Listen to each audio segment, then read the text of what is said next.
bibliothécaire. Si vous voulez un peu de surnaturel, vous êtes sur la bonne vidéo.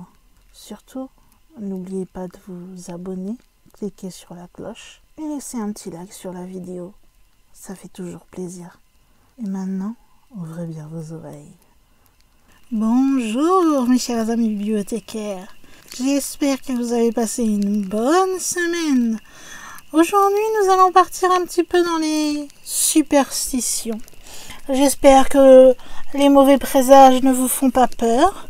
Si vous n'avez pas peur, je vous invite donc à vous installer tranquillement quelque part de bien confortable, de prendre une petite boisson bien fraîche au vu des températures qui commencent à bien augmenter, et peut-être de prendre quelques petites friandises à grignoter, ça c'est comme vous le sentez. Et si vous êtes prêts, nous allons parler superstition. Aujourd'hui, je vais évoquer avec vous la fameuse superstition du chat noir. Je sais que d'habitude, j'ai envie de parler de choses dont on parle très peu au niveau du paranormal, mais j'avoue que j'avais très envie de faire cette vidéo sur la superstition du chat noir. Tout simplement parce que j'ai possédé peu de temps, certes, mais j'ai possédé, il fut un temps, un chat noir. Est-il la conséquence de ce qui est arrivé ensuite? Parce que, petite explication qui n'a rien à voir avec la vidéo, le chat noir en question a été acheté en cadeau, donc m'a offert mon ex. Comme vous l'avez compris, maintenant c'est mon ex, nous ne sommes plus ensemble. Est-ce que c'était un présage de m'avoir acheté un chat noir et que ça a conduit à ça? Je n'en sais rien. Aujourd'hui, c'est tout simplement mon ex et le chat, je lui ai laissé. Voilà. Mais autrement, je vous rassure, j'adore les chats noirs. De toute façon, je suis une amoureuse des animaux, tout simplement. Mais revenons à la vidéo après ce petit aparté personnel. Vous savez certainement, je pense, que le chat noir est assez mal réputé. Surtout, je parle pour nous en France. Et que l'on vous déconseille de croiser un chat noir. J'avais une amie par exemple qui, lorsqu'on était en voiture, si un chat noir passait devant sa voiture, elle crachait par la vitre donc de sa voiture pour éloigner le mauvais sort, par exemple. Avoir un chat noir chez soi, c'est soi-disant sorcière, sorcellerie, enfin vous voyez un peu le truc. Au départ, on peut trouver ces petites croyances un petit peu rigolotes, ça peut nous faire sourire. Mais on se rend compte que ces croyances viennent de bien loin et que elles sont quand même restées encore ancrées chez pas mal de gens au XXIe siècle. Tout ça n'est que la base en fait de superstitions qui ont duré longtemps et qui malheureusement aujourd'hui, ne font pas que du bien à nos petits chats noirs. Dans les SPA par exemple. Mais revenons d'abord sur l'histoire de notre superstition du chat noir. Et vous allez voir qu'il n'est pas seulement un signe de mauvais présage, mais aussi de bon présage dans certains cas. Et vous verrez qu'il ne concerne pas que la sorcellerie. Voici le petit résumé en 2-3 mots de la vidéo. Tout d'abord, nous allons commencer par ce que signifie cette fameuse superstition par rapport au chat noir. Vous savez sans doute que l'on aime bien dire que les chats noirs sont des présages funestes, un petit peu comme les corbeaux si vous voulez. Et ça c'était surtout à l'époque du Moyen-Âge en France et en Europe. Mais il faut avouer qu'aujourd'hui il y a quand même certaines personnes qui ont peur de croiser des chats noirs. Sachez d'ailleurs que si on remonte énormément dans le temps, et si on parle même de mythologie, Diane, qui est une déesse étrusque au 7e siècle avant Jésus-Christ, donc qui est déesse de la nuit et de l'obscurité, va tomber amoureuse de Lucifer. Celui-ci possédait un chat noir. Ce couple un peu inhabituel eut une fille qu'ils appelèrent Aradia. Ils l'envoyèrent sur Terre avec le chat, pour enseigner la magie noire aux hommes. Aradia, qui sera associée à son chat noir, fut considérée comme, vous vous doutez, la déesse de la sorcellerie, et bien avant le Moyen-Âge. D'ailleurs, il est à remarquer qu'on a une déesse dont j'ai déjà parlé sur cette chaîne dans la mythologie nordique, qui s'appelle Freya, qui est associée elle aussi au chat noir et à la figure de sorcière. Mais encore avant le Moyen-Âge, on avait aussi une méfiance des chats noirs en Égypte. Vous pourriez être étonné, certes, puisque l'on sait que les Égyptiens, de manière générale, vénéraient les chats. Puisque, je vous rappelle, si vous ne le savez pas, qu'une de leurs divinités, Bastet, était donc une divinité donc avec un corps, on va dire, humain et une tête de chat. Mais il y a une période où on se méfiait des chats noirs, puisque pour eux, le chat noir, bien le fait qu'il soit noir évoquait plutôt la mort et le deuil. Donc ils étaient assez mal vus et un peu comme ce qu'on pense aujourd'hui, c'est-à-dire que si vous croisiez un chat noir ou que vous voyez un chat noir, eh bien ça vous annonçait que vous alliez avoir une mauvaise fortune qui allait venir, donc quelque chose de mauvais pour vous. Mais cela n'a pas vraiment changé, vous me direz. D'autres croyances égyptiennes, elles, vont aussi faire référence au chat noir, comme un symbole de traître, de démon. On assimilait alors le chat noir à un Éthiopien noir qui représentait le diable. D'ailleurs, il y avait même une légende par rapport à ça. D'ailleurs, cette légende du chat qui représente l'Éthiopien noir représentant le diable réapparaîtra au Moyen-Âge. Mais ça, on verra un tout petit peu plus tard. Pour l'instant, nous allons rester en Égypte. Car, depuis que cette fameuse légende est arrivée, eh bien, l'Éthiopien est perçu comme étant le diable qui a pour serviteur les chats noirs. Sachez que, au temps où je vous parle, nous sommes aux environs de 2000 avant Jésus-Christ. Et comme je vous le disais, on avait Bastet chez les Égyptiens. Pour être plus précise, Bastet était celle qui expliquait facilement l'amour et la dévotion des Égyptiens, pour les chats en l'occurrence, et pour tous les chats théoriquement. Mais malheureusement, cet amour des chats et le fait que Bastet était une divinité a amené quelque chose dans l'histoire de l'Égypte que certains de nous préféreraient ne pas savoir, puisque malheureusement certaines momies étaient enterrées avec des chats, mais des momies de chats. C'est-à-dire que pour représenter la déesse Bastet auprès des grands, généralement c'était ça, il n'y avait pas que Pharaon, il y avait aussi on va dire, pour résumer maladroitement la chose, les aristocrates, enfin voilà. Eh bien, lorsque l'on les enterrait, on pouvait très bien mettre comme ex-voto représentant la déesse Bastet des chats. Donc imaginez-vous que à cette époque, des millions de chats, aussi bien noirs que d'autres couleurs, ont été élevés juste pour être tués et momifiés, pour accompagner donc en ex-voto la personne dans le tombeau. Et souvent, malheureusement, c'était à un âge très jeune, puisque la plupart du temps, tuer et momifier ces petits chats vers l'âge de 2 ans. Et le pire, c'est que ce n'était pas seulement des ex-voto pour les tombeaux, c'est que on se servait aussi de ces momies de chats pour les vendre.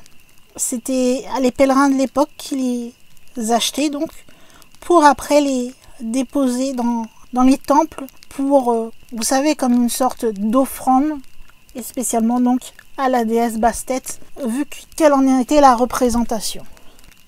Si nous partons au Moyen-Âge, il y avait donc une légende qui se rapproche un petit peu aussi de ce que je vous parlais par rapport aux Égyptiens. Cette légende, c'est une légende de Césaire de Heisterbach.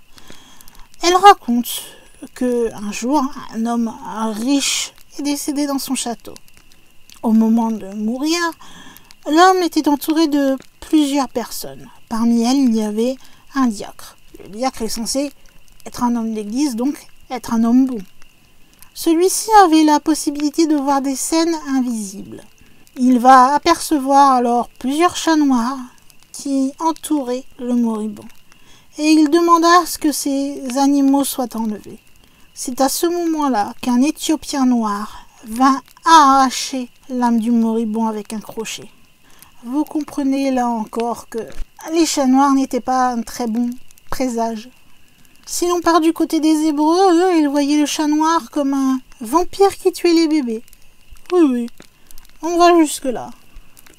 Dans l'Empire romain, une fois qu'on a bien implanté le christianisme comme la religion d'État, celle à laquelle il fallait absolument croire, eh bien le chat va perdre le pouvoir divin qu'il avait avant et il va devenir une créature maléfique. Et cela dans l'imagination populaire. Il était considéré comme, là encore, une incarnation du diable, et il fut donc là encore associé à la sorcellerie et à la magie noire.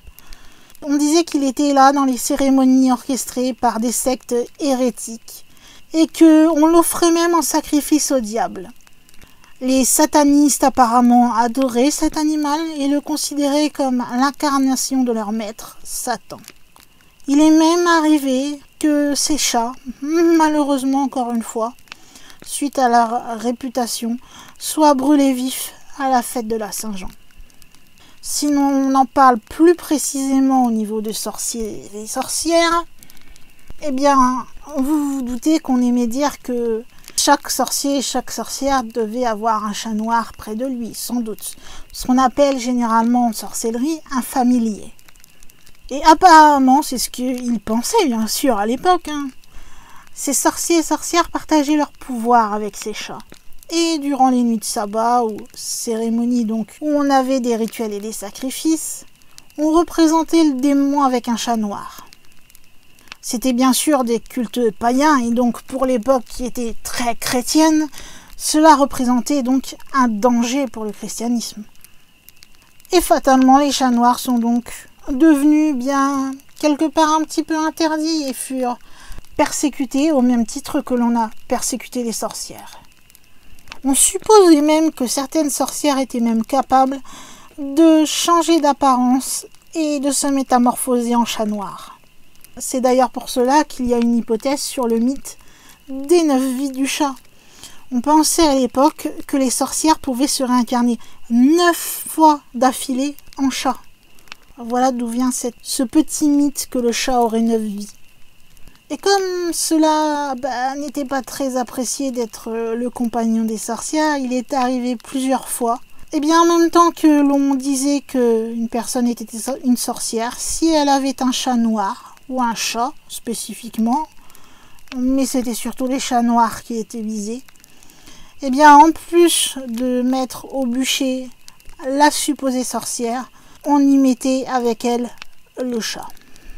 Et si on ne les brûlait pas, il y avait aussi une autre technique qui consistait à tout simplement de les jeter du haut des clochers et des beffrois des villes.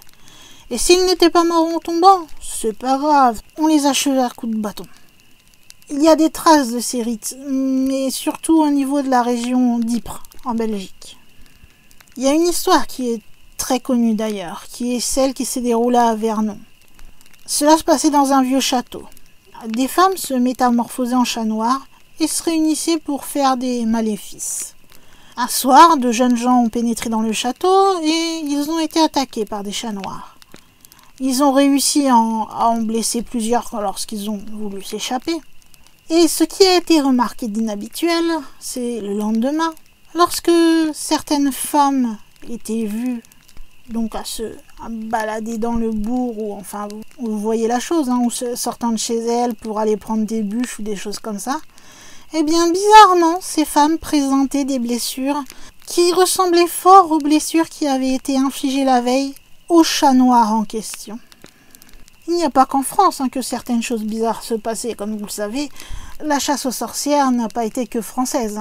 Je suppose que je ne vous apprends rien là-dessus. D'ailleurs, sachez qu'en Écosse, on embrochait vivants les chats noirs et on s'amusait à les rôtir.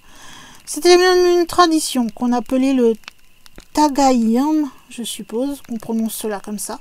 Et si vous possédiez un chat noir chez vous, eh bien c'était comme chez nous, c'est-à-dire que vous finissiez au bûcher.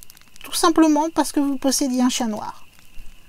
C'est malheureux, les superstitions, comme elles peuvent aller loin. Et malheureusement, c'est quand même une histoire ou une superstition, si vous voulez, qui a quand même un peu la peau dure, faut dire ce qui est. Parce qu'on peut se dire au Moyen-Âge, ok, bon, l'animal de compagnie des sorcières, ok, la chasse aux sorcières, si je dis pas de bêtises, c'était 17e siècle. Mais entre-temps, on a évolué quand même. Eh bien, apparemment non, puisque les légendes continuent d'être dites, même encore aujourd'hui.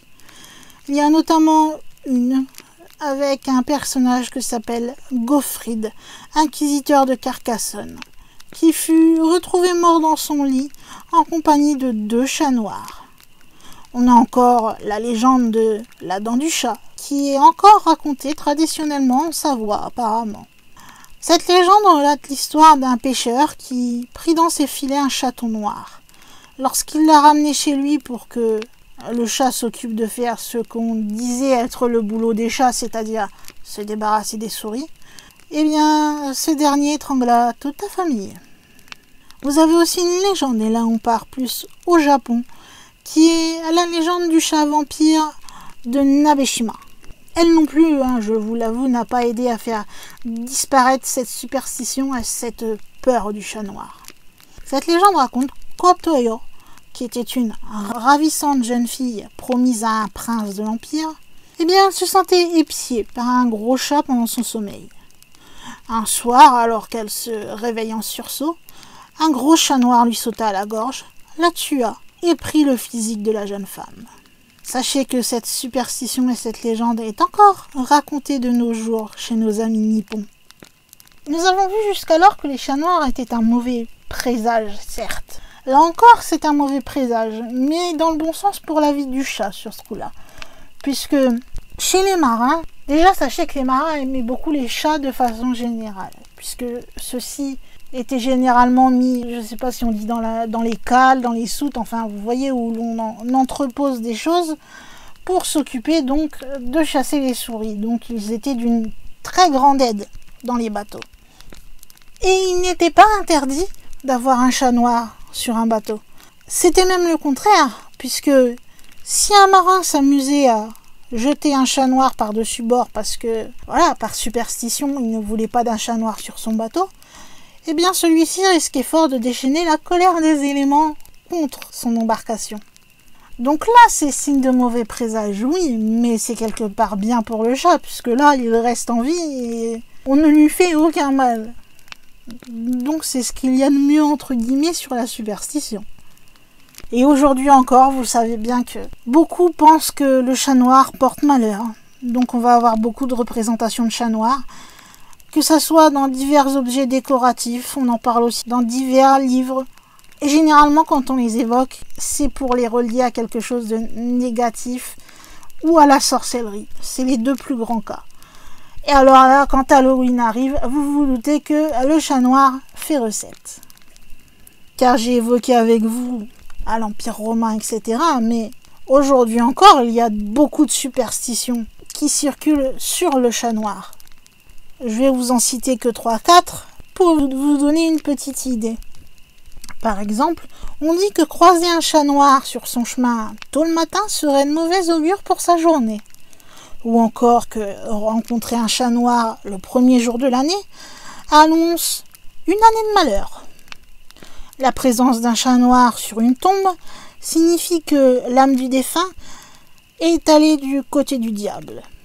Et en Italie, si le chat noir de la maison disparaît, cela veut dire qu'une mort prochaine est à craindre dans le foyer. On attribue même d'autres problèmes historiques au chat noir. Même si, là je pars avec vous au XVIIe siècle, le roi Charles Ier d'Angleterre, lui, il vouait un culte au chat et donc au chat noir également. Cependant, on suppose que cela ne lui a pas porté bonheur, puisque lorsque l'un de ses chats qui était noir est décédé, eh bien sachez que le lendemain, notre cher Charles Ier d'Angleterre a été décapité. Oui, le lendemain de la mort de son chat noir. Si on parle de Napoléon, qui lui, tout au contraire, détestait les chats, eh bien apparemment, on appliquerait le fait que, selon la légende, Napoléon aurait perdu Waterloo à cause d'un chat noir. Puisque, pour la petite histoire, il paraîtrait qu'avant la bataille de Waterloo, Napoléon aurait aperçu un chat noir sur le champ de bataille. Tout de suite, il a pensé que c'était un mauvais présage, et apparemment, ça a été vraiment un mauvais présage, vu que c'est bien connu que Napoléon a perdu à Waterloo. Et c'est d'ailleurs aussi de la faute de Napoléon que l'on considère le chat comme un bien meuble à partir de cette époque. C'était dans l'article 528 du Code civil. Maintenant, vous savez que cela a changé. Les animaux, de façon générale, ne sont plus considérés comme des biens meubles, mais comme des êtres vivants. Et ça, je crois, c'est une bonne évolution pour les amoureux d'animaux comme je suis. Mais après vous avoir parlé de toutes ces superstitions négatives sur le chat noir, parlons un petit peu de la positivité de la chose quand même, puisque oui, il y a des superstitions positives au chat noir. On dit que le chat, et qu'il soit noir ou d'une autre couleur, en soi, c'est l'emblème de la fécondité et de la protection. En Grande-Bretagne, le chat noir est un porte-bonheur. Et si vous voyez un chat noir ou que vous croisez un chat noir dans la rue, c'est comme lorsque vous voyez une étoile filante. Il vous est conseillé de faire un vœu. Dans certaines régions, on va même dire que sa présence auprès des jeunes filles peut leur assurer de nombreux amoureux. Et que si un chat noir pénètre dans votre maison, eh bien celui-ci vous apportera la prospérité. Une autre histoire du chat noir, c'est si vous gagnez aux cartes, si vous aviez un chat noir dans les parages, il était conseillé de caresser 7 fois sa queue. Vous voyez que finalement tout n'est pas négatif par rapport au chat noir. Il y a des superstitions positives aussi. Il y a aussi un mythe breton qui veut que tout chat noir qui possède forcément un poil blanc, eh bien ce poil blanc aurait le pouvoir de porter bonheur à quiconque arrive à l'arracher. En Auvergne, si vous croisez une chatte noire, eh bien c'est un signe de chance et d'argent. Dans le Bourbonnais, un chat noir qui vient sur les genoux d'une femme, c'est le signe qu'elle va tomber enceinte dans peu de temps. En Belgique, on dit que de tous les chats, le chat noir c'est le meilleur chasseur de souris. Et aux Pays-Bas, c'est une condition sine qua non si vous voulez avoir du bonheur dans votre foyer, il faut que vous possédiez un chat noir. Est-ce que ça a un peu chassé la sombre idée de superstition du chat noir dans vos esprits ou pas? Ces petites superstitions et mythes positifs. Après, il y a d'autres choses un peu plus positives, mais un peu plus gore. C'est-à-dire qu'au Moyen-Âge, vous savez, je vous l'ai dit, l'animal a été détesté. Cependant, on aimait bien certaines parties, puisque on utilisait souvent ces testicules dans la pharmacopée pour concocter des élixirs pour faire disparaître la douleur ou encore pour faire fuir les démons. Au XIIe siècle, on utilisait le cœur du chat noir comme étant une puissante anesthésie contre la douleur lorsqu'on le plaçait à côté du bras gauche du malade. Les Celtes, quant à eux, considéraient même que tuer un chat pouvait apporter à l'auteur du crime jusqu'à 17 ans de malheur.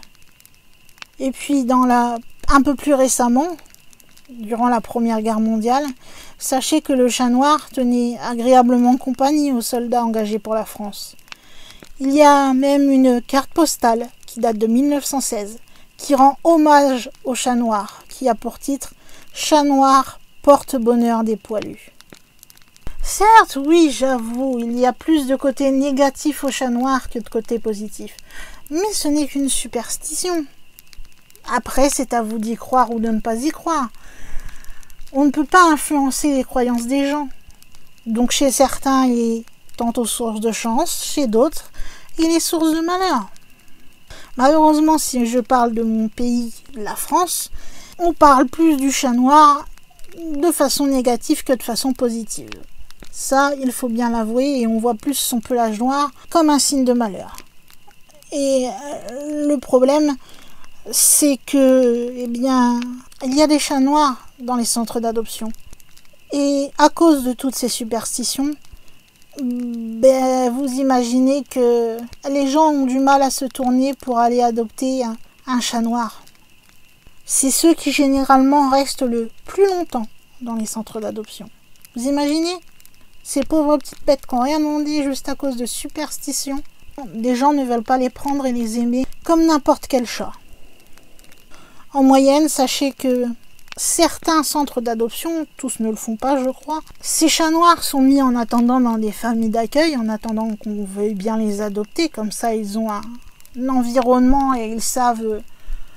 Enfin, je veux dire, ils sont pas enfermés tout le temps ou que avec des chats, ils ont à peu près une vie de famille, savent à peu près comment ça marche, comme ça, quand ils sont adoptés, ils sont un peu moins perdus, on va dire. Et sachez qu'en moyenne, un chat noir va attendre 2 fois plus longtemps qu'un autre chat, on va dire entre guillemets, un lambda, pour trouver une famille d'adoption. Et oui, on préférera à la place du chat noir un chat tigré, roux, chocolat ou crème. Ce qui est bien dommage. Ce qui est bien dommage. C'est sûr, quand on y pense aujourd'hui, si vous avez bien écouté ma vidéo, vous pouvez vous dire que toutes ces superstitions, eh bien quelque part, on pourrait limite en rire et les trouver assez farfelues. Et même quelquefois contradictoires, comme par exemple ce que je vous ai raconté par rapport à l'Égypte. Il y a même un fait assez paradoxal dans le monde par rapport au chat noir. Oui, c'est paradoxal puisque généralement, dans beaucoup de pays, comme je vous disais, le chat noir est lié aux sorcières, c'est le familier des sorcières, etc. Les sorcières peuvent se transformer en chat noir. Tout ça, je vous l'ai dit plus haut. Eh bien, sachez que le fait paradoxal, c'est si vous allez en Afrique et plus précisément chez les Bantous. Puisque sachez que le chat, justement, et quelle que soit sa couleur, donc le noir en faisant partie, eh bien, sachez que paradoxalement, à la majorité de tous les pays, les Bantous considèrent donc les chats comme le seul animal à ne pas être soupçonné de sorcellerie. Et oui, c'est possible. Alors bien sûr, au fil du temps, on a commencé à réhabiliter le chat noir, que ce soit à la cour, enfin voilà, au fil des années, on a commencé à comprendre que le chat noir était un chat comme les autres et que c'était juste des coïncidences, nous allons dire, que certains faits malheureux se passent alors qu'il y avait un chat noir dans les parages. Donc il a commencé à refaire son apparition tranquillement, voilà, à être utilisé comme les autres chats pour chasser les souris. Mais quelque part, même si cette réhabilitation fut très longue et même très tardive, faut dire ce qui est, sachez que c'est seulement à la fin du 19e siècle que les gens commençaient à accepter, on va dire, de posséder un chat noir comme animal de compagnie. Nous pouvons dire que les chats noirs n'avaient pas une vie facile, malheureusement. Encore une fois, tout ça à cause de superstitions. En tout cas, maintenant, ce qui est sûr, c'est que si vous possédez un chat noir, bon, déjà, vous pouvez le fêter toute l'année, ça, il n'y a pas de souci. Mais en plus, on leur redonne une place dans la société, entre guillemets, puisque maintenant, il y a une journée mondiale officielle qui lui est consacrée au chat noir. C'est le 17 août. Le 17 août, si vous possédez un chat noir, soyez fiers de posséder un chat noir. Le but de la création de cette journée, c'est tout simplement d'essayer de mettre en avant ces chats noirs et que les gens se familiarisent plus avec ce chat et du coup l'adoptent plus et ne soient pas à se dire ben non, il est noir, j'en veux pas, je préfère d'autres couleurs. Et donc, au fur et à mesure, ils espèrent faire tomber toutes ces superstitions et les fausses légendes qui le concernent. Est-ce que les superstitions un jour disparaîtront totalement de notre histoire? J'ai des petits doutes là-dessus malheureusement et j'ai bien peur que nos chers amis chats noirs, pour certains, aient encore de mauvais jours à voir devant eux. Ce n'est qu'un chat. Ce n'est qu'un chat. Dites-moi d'ailleurs dans les commentaires si vous possédez un chat noir. Montrez-moi aussi si vous avez possédé ce chat noir. Prouvez de votre témoignage que le chat noir ne porte pas forcément malheur, que vous êtes heureux avec votre chat noir chez vous. Montrez-moi le positif du chat noir. Car malheureusement, les superstitions sont très pesantes, même encore aujourd'hui. En tout cas, ce sera tout pour moi sur cette vidéo qui concerne donc la superstition liée au chat noir. J'avais envie de parler aussi du côté positif parce que généralement on pense qu'au côté négatif, mais comme il y avait des petits côtés positifs, j'ai pensé que ça ferait un petit peu de bien quand même à la vidéo et surtout pour redorer un peu le blason de nos pauvres petits matous qui n'ont rien demandé. Si vous avez apprécié cette vidéo, vous pouvez très bien me le dire en commentaire. Encore une fois, me dire si vous possédez un chat noir ou si vous avez un animal tout court. Hein, ça, vous avez le droit de me le dire aussi. Vous pouvez me dire si vous êtes plutôt de la team superstitieux et de ne pas vouloir de chat noir, que ce soit croisé, que ce soit chez vous en tant qu'animal de compagnie, enfin voilà. Que vous croyez vraiment que celui-ci porte malheur ou si vous êtes plutôt que le chat noir eh bien, est un chat comme les autres et que vous ne voyez pas de différence entre un chat noir, un chat crème, un chat roux, un chat tigré. Pour vous, c'est juste un chat. Vous pouvez également me montrer que vous avez apprécié cette vidéo en me mettant un petit pouce en l'air. C'est toujours une jolie récompense d'avoir un like pour le travail effectué derrière la vidéo qui vous est postée, car tout ne vous arrive pas tout cuit comme ça en 2 secondes. Il y a de la recherche, de l'enregistrement, du montage qui pour moi est, vous le savez, c'est pas mon point fort du tout, donc c'est encore plus long pour moi. C'est une bonne récompense de voir que le temps qu'on passe, on ne passe pas pour rien et que des gens apprécient le travail qu'il y a derrière. Et puis si vous avez écouté cette vidéo et que celle-ci vous a plu, eh bien sachez que vous avez un geste tout simple à faire si ce n'est pas encore fait, c'est tout simplement cliquer sur le bouton s'abonner. Si vous aimez tout ce qui concerne le paranormal et surnaturel à large spectre, eh bien vous serez les bienvenus sur ma chaîne. Et si vous voulez ne louper aucune publication par rapport aux vidéos que je poste 3 fois par semaine, il vous suffit simplement de cliquer sur la petite cloche et de cliquer sur l'onglet recevoir toutes les notifications pour que dès que je poste une vidéo, et si YouTube le veut bien sûr, il vous envoie une petite notification pour vous prévenir. Pour terminer, vous pouvez, si celle-ci vous a vraiment plu, partager cette vidéo partout où vous le pouvez, Reddit, réseaux sociaux, Gmail, enfin tous les endroits où vous savez que vous pouvez partager la vidéo. Si vous avez envie de la faire découvrir ou d'en parler avec d'autres, eh bien je vous en prie, allez-y, faites-vous plaisir. Eh bien, je crois, mes chers amis, qu'il est temps pour moi de finir cette semaine de vidéo et d'aussi, donc, en tant que gardienne de la bibliothèque, de fermer les portes de celle-ci et de vous dire donc à la semaine prochaine pour une prochaine vidéo.